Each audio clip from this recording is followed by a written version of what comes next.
ಹೂವಿನ ಕಂಬಳದ ಪೂರ್ವ ಸಿದ್ಧತೆ ಏಕಾಏಕಿ ನಡೆದಿದ್ದಲ್ಲ. ಭಾಳ ಹಿಂದೆಯೇ ಮಾನ್ಯ ಗುರುಮೇ ಸುರೇಶ್ ಶೆಟ್ಟರು ಸ್ಥಳೀಯ ಶಾಸಕರು ಇದನ್ನು ಜಿಲ್ಲಾಡಳಿತದ ಚರ್ಚೆ ಮಾಡಿ ನಿಶ್ಚಯ ಮಾಡಿ ಇದಕ್ಕೆ ಸ್ವಂತ ಹಣವನ್ನು ಖರ್ಚು ಮಾಡಿ ಇದನ್ನು ಪ್ರಾರಂಭ ಮಾಡ್ತಾ ಇದ್ದಾರೆ. ಇದಕ್ಕೆ ವಿನಾಕಾರಣ ರಾಜಕಾರಣವನ್ನು ಬೆರೆಸುವಂಥ ಪ್ರಯತ್ನವನ್ನು ಕಾಂಗ್ರೆಸ್ಸು ಮತ್ತು ಮಾಜಿ ಶಾಸಕರುಗಳು ಮಾಡ್ತಾ ಇರುವಂಥದ್ದು ಸರಿಯಲ್ಲ. ಮತ್ತು ಕಂಬಳದಲ್ಲಿ ಇಲ್ಲಿಯ ತನಕ ನಮ್ಮ ಎರಡು ಜಿಲ್ಲೆಗಳಲ್ಲಿ ಪಕ್ಷಭೇದ ಮರೆತು, ಜಾತಿ ಭೇದ ಮರೆತು, ವಯಸ್ಸಿನ ಭೇದ ಮರೆತು ಇದರಲ್ಲಿ ಭಾಗವಹಿಸಿದ್ದಾರೆ.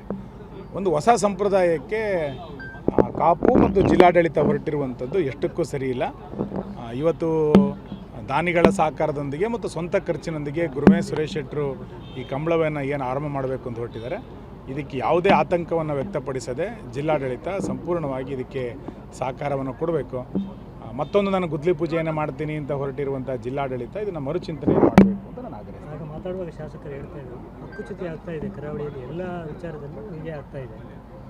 ಅಲ್ಲ, ಒಟ್ಟು ಆಡಳಿತ ಅನ್ನುವಂಥದ್ದು ಇಡೀ ರಾಜ್ಯದಲ್ಲಿ ಕುಸಿದು ಬಿದ್ದಿರೋದು ನಮಗೆ ಖಂಡಿತ ಕಾಣುತ್ತೆ.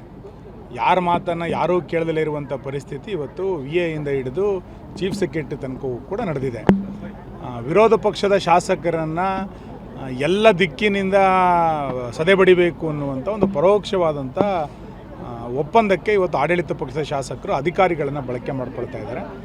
ಕರಾವಳಿ ಮಾತ್ರ ಅಲ್ಲ, ಇಡೀ ರಾಜ್ಯದಲ್ಲಿ ಆ ರೀತಿ BJP ಶಾಸಕರನ್ನ, JDS ಶಾಸಕರನ್ನ ಅನುದಾನ ಕೊಡದೆ ಪ್ರೋಟೋಕಾಲನ್ನು ಉಲ್ಲಂಘನೆ ಮಾಡುವಂಥದ್ದು, ವಿನಾಕಾರಣ ಯಾವುದಾದ್ರೂ ಕೇಸುಗಳನ್ನು ಹಾಕುವಂಥದ್ದು ಇವೆಲ್ಲವನ್ನೂ ಕೂಡ ಮಾಡ್ತಾ ಇದ್ದಾರೆ.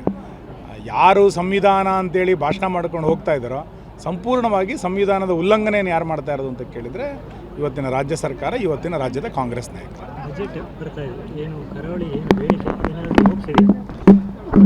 ಬಜೆಟ್ಟಿನ ಬಗ್ಗೆ ಯಾವುದೇ ನಿರೀಕ್ಷೆಗಳನ್ನು ಇಟ್ಕೊಂಡಿಲ್ಲ. ಇದೊಂದು ನೀರಿನ ಮೇಲೆ ಇರುವಂಥ ಗುಳ್ಳೆ ಅಂತ ಬಜೆಟನ್ನು ನಾನು ವಿಶ್ಲೇಷಿಸ್ತೇನೆ.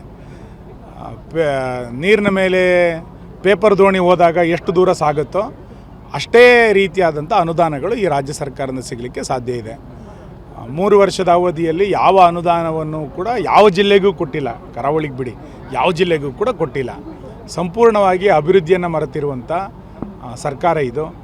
ಮತ್ತು 2 ವರ್ಷದಲ್ಲಿ ಯಾವುದನ್ನು ಬಜೆಟ್ನಲ್ಲಿ ಘೋಷಣೆ ಮಾಡಿದರೋ ಅದನ್ನು 50% ಅನುಷ್ಠಾನ ಮಾಡಲಿಕ್ಕೆ ಆಗದಲ್ಲೇ ಇರುವಂಥ ಸರ್ಕಾರ. ನಾವು ಅದನ್ನು ಅಧಿವೇಶನದ ಸಂದರ್ಭದಲ್ಲಿ ಚರ್ಚೆ ಮಾಡೋರಿದ್ದೀವಿ. ಹಾಗಾಗಿ ಈ ಸರ್ಕಾರದ ಬಗ್ಗೆ ನಮಗೆ ಯಾವುದೇ ನಿರೀಕ್ಷೆಗಳಿಲ್ಲ. ಆದರೂ ಕೂಡ ನಾವು ಜಿಲ್ಲಾಡಳಿತಕ್ಕೆ ಹೇಳ್ತಾ ಇದ್ದೇವೆ, ಪಶ್ಚಿಮ ವಾಹಿನಿಗೆ ಇಂದಿನ ಎಲ್ಲ ಸರ್ಕಾರಗಳು ಕೂಡ ಪ್ರತಿ ವರ್ಷ 500 ಕೋಟಿ ರೂಪಾಯಿ ಅನುದಾನವನ್ನು ಕೊಡ್ತಾಯಿತ್ತು. ಪ್ರವಾಸೋದ್ಯಮಕ್ಕೆ ವಿಶೇಷವಾದಂಥ ಒತ್ತನ್ನು ಸರ್ಕಾರ ಕೊಟ್ಟಿತ್ತು. ಅದನ್ನು ಮುಂದುವರಿಸಬೇಕು. ಮತ್ತೊಂದು ಮೆಡಿಕಲ್ ಕಾಲೇಜನ್ನು ಸರ್ಕಾರ ನಮ್ಮ ಜಿಲ್ಲೆಯಲ್ಲಿ ಪ್ರಾರಂಭ ಮಾಡಬೇಕು ಅನ್ನುವಂಥ ಮನವಿಯನ್ನು ಈಗಾಗಲೇ ನಾವು ಕೊಟ್ಟಿದ್ದೇವೆ. ಏನವ್ರದ್ದು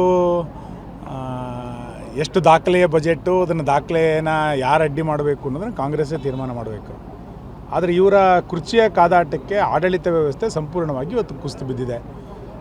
ಬಜೆಟ್ಟೇ ಸಂಪೂರ್ಣ ಬಹುಮತದಿಂದ ಪಾಸಾಗುತ್ತೆ ಎನ್ನುವಷ್ಟರ ಅನುಮಾನ ಇವತ್ತು ನಿರ್ಮಾಣ ಆಗಿದೆ. ಬಜೆಟ್ ಸಂದರ್ಭದಲ್ಲೇ ಶಾಸಕರುಗಳು ಡೆಲ್ಲಿಗೆ ಹೋಗ್ಬಿಡ್ತಾರಾ ಅಥವಾ ಫಾರಿನಿಗೆ ಹೋದಂಥವ್ರು ಬರಬೇಡಿ ಅಂತ ಇನ್ಯಾರು ಸೂಚನೆ ಕೊಡ್ತಾರಾ ಗೊತ್ತಿಲ್ಲ.